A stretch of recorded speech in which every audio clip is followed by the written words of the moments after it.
Hey guys, Peter here to tell you about the latest from Bury Tomorrow, Will You Haunt Me with the Same Patience, out May 16th on Sony Music. The album has 11 tracks, 43 minutes in length, and this is the band's 8th full-length studio album. They are an English metalcore band. From a design standpoint, I think you could refer to this album as being chaotic. And what I mean by that is an album that doesn't offer a sense of pattern. It's not easy to understand exactly where the record is going. It's not linear in its movements, but it also is not a record that allows you to see the ebbs and flows even before you get to them. So perhaps the only pattern that the album has overall is the lack of one. If you're listening to this record in a more modern setting and perhaps listening to it through a streaming platform or in any way that it doesn't require your full attention to the album, I don't think you're going to notice that chaos as much. You will notice the differences that exist on a lot of these songs and how they provide a much different and unique soundscape from track to track, but that becomes minimized if you're consuming the album with that approach in mind.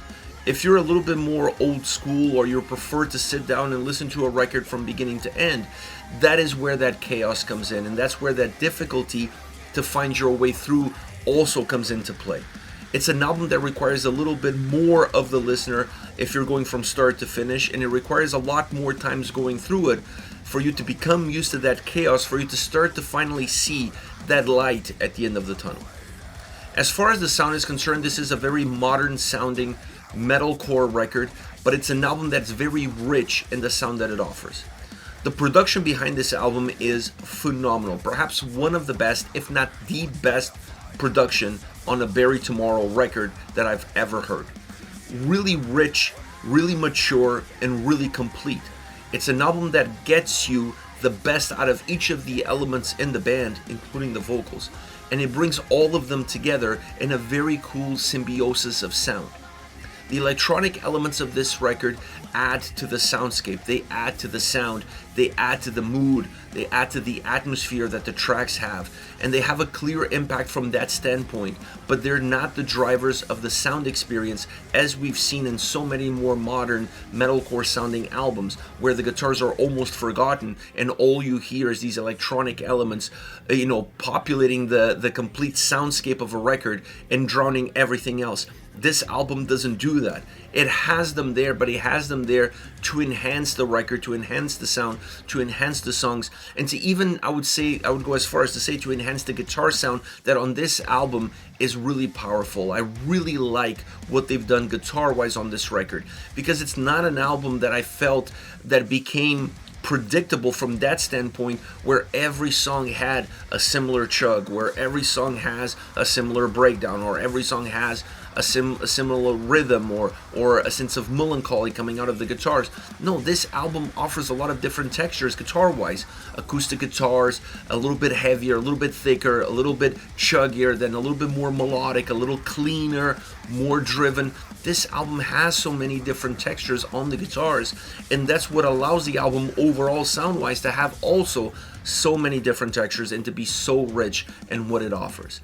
But the guitars is just one of the elements. I would go as far as to say perhaps the main element of the sound, or at least the one that comes into the forefront a little bit more out of everything else. But the drum sound on this album is really important as well. It's important because it blends really well on the background with some of those electronic sounds that add to the overall soundscape.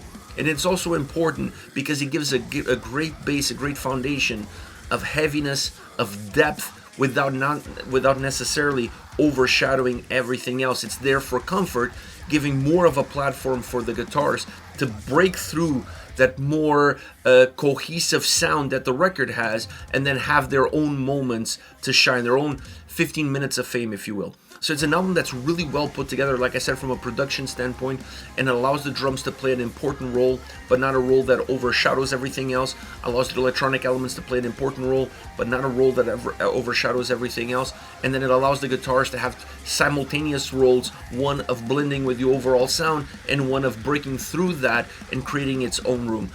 Really interesting sounding album from that perspective, and also really interesting from all the different experiences that the album offers sonically. Now, once you get into the vocals, I mentioned this early, The album is also very rich from that standpoint. It's a very good sounding album vocally. It's an album that perhaps gives you a lot more emotion in the vocal range, in the idea and delivery that it's conceived based on the mood and the theme of the song. And from a listening standpoint, I'm able to connect a lot deeper with the tracks.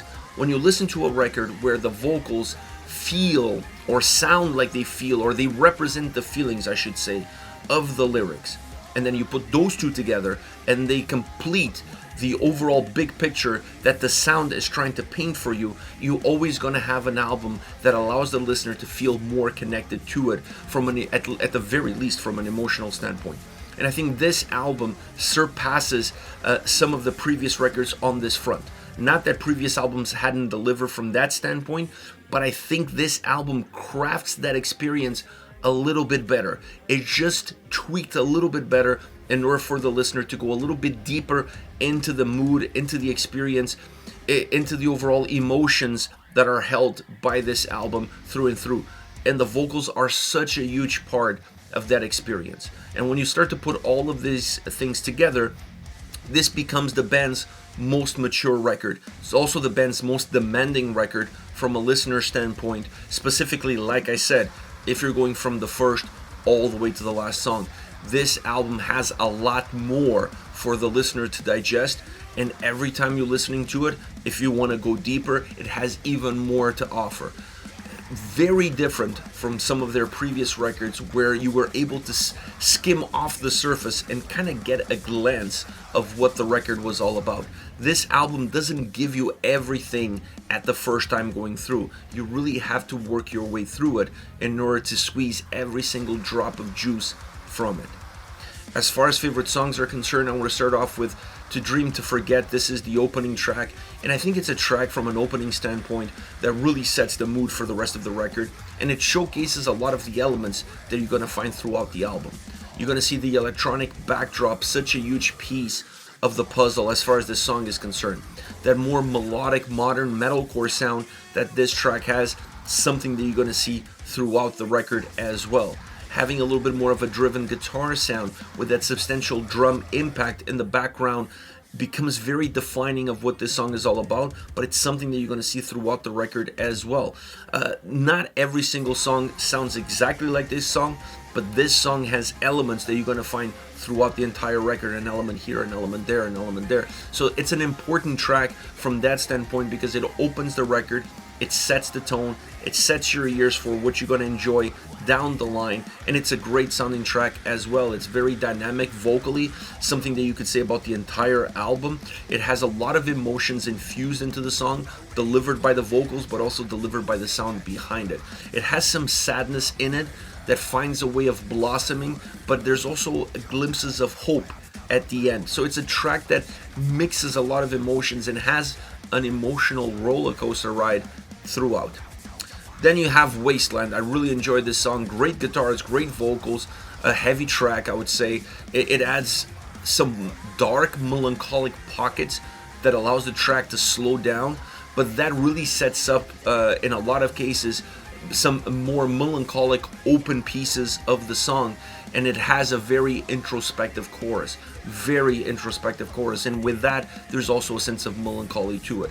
It has a very clear contrast between what the verses offer, which is a heavy, almost industrial metal song at times, both musically and vocally, and then the chorus is a complete shift in dynamic because it becomes that more introspective feeling song both musically and vocally. So it's a great, interesting track because it merges two very different worlds but in a very seamless way.